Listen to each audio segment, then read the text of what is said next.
The year is 1389. Paris sleeps, uneasily beneath the shadow of the Louvre Palace. But inside, sleep is impossible. The air is thick with incense and the muffled sound of chanting priests.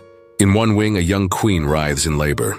In another, the King of France huddles in terror, convinced his body is made of glass. He orders his guards to stand back, whispering that one touch could shatter him into 1,000 shards. His name is Charles VI. To his people, he will become known as Charles the Mad.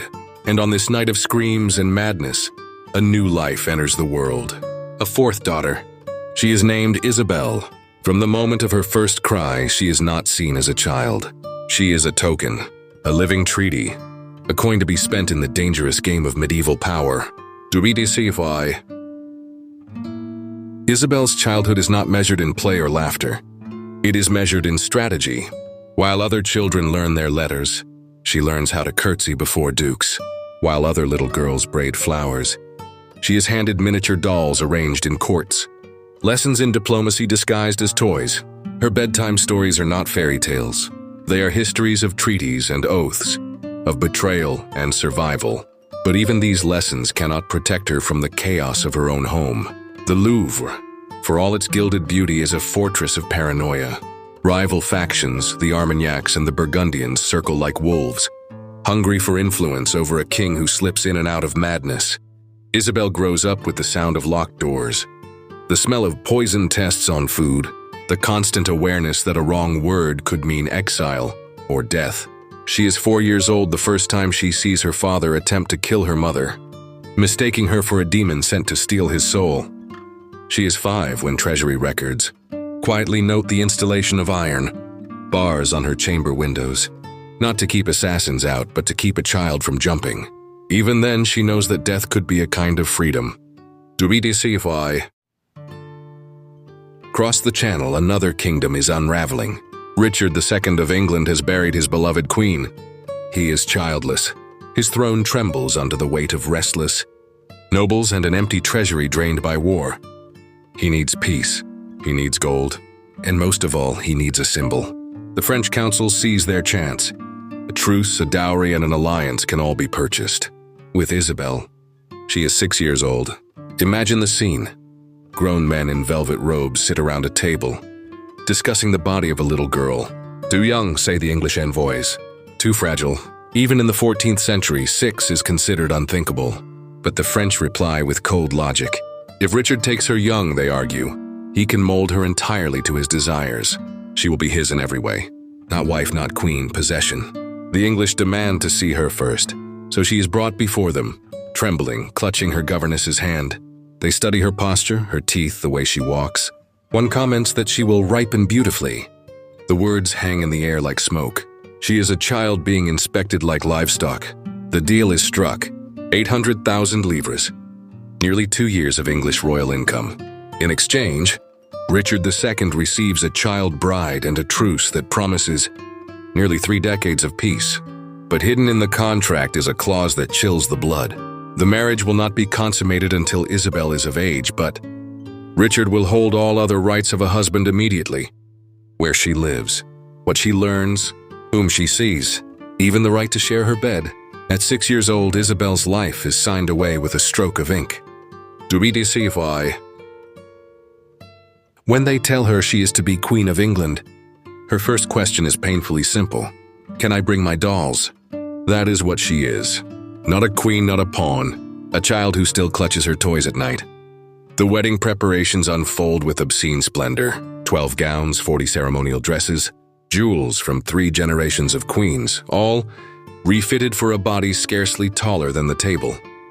Her mother, Isabeau of Bavaria, oversees it all with pride as if arranging a victory.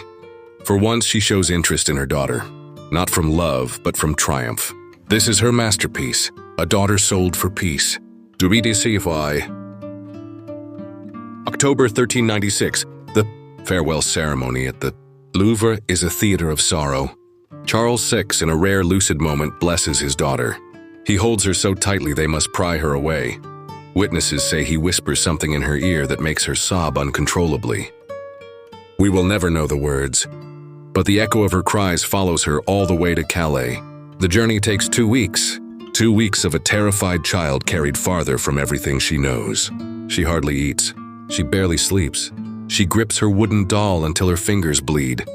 And then, on a measured field outside Calais, the handover begins. It looks like a festival. Silk pavilions, music, acrobats, banquets.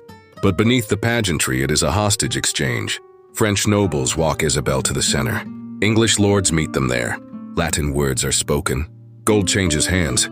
And with that, France gives away a daughter. Her governess is sent back across the water. Her dog is taken. Even her language is stripped away. Within hours, Isabel is surrounded only by strangers speaking words she cannot understand. London prepares to celebrate. November 1396, Richard spares no expense. The Thames glitters with barges. Bells ring for days. St. Paul's Cathedral gleams with thousands of candles. An altar buried in gold.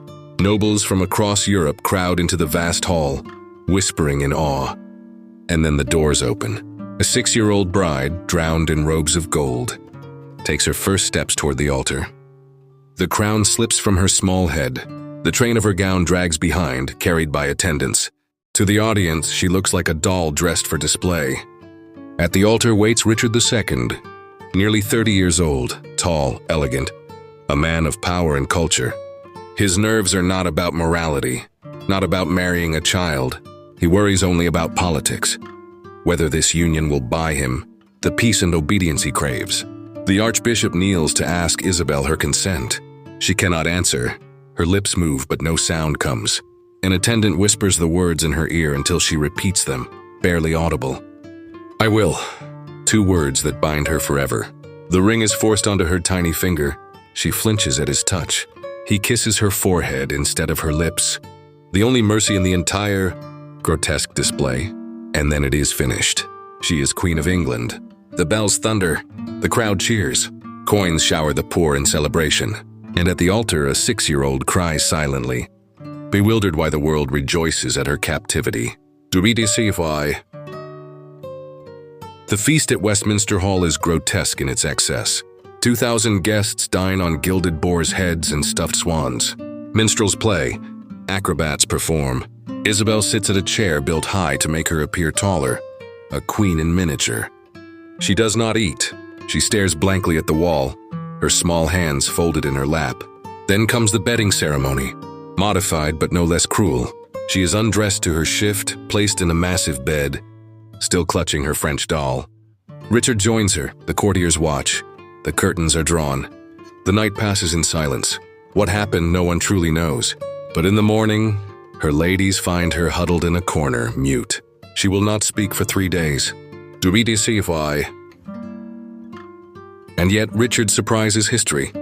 He sets her up at Windsor, fills her household with French attendants, gives her not just jewels but toys, books, even a white pony she names Blanche. He visits often but does not force himself upon her. To her he becomes my lord uncle, gentle, protective, perhaps grooming, perhaps pity, perhaps both. But captivity wrapped in silk is still captivity.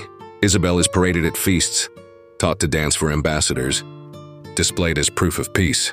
When a drunken nobleman jokes about her future breeding, the hall erupts in laughter. Isabel, not understanding but sensing mockery, bursts into tears. Richard orders the man flogged nearly to death. Yet the culture that allows such cruelty never changes. Back in France, her family falls deeper into ruin. Her father's madness worsens. Her mother's corruption grows notorious. Civil war looms. The great dowry, meant to secure peace, is squandered within 2 years. Isabel writes letters home in halting French script. "I am well treated, but my heart remains with France." And in another, "Do you still remember me?"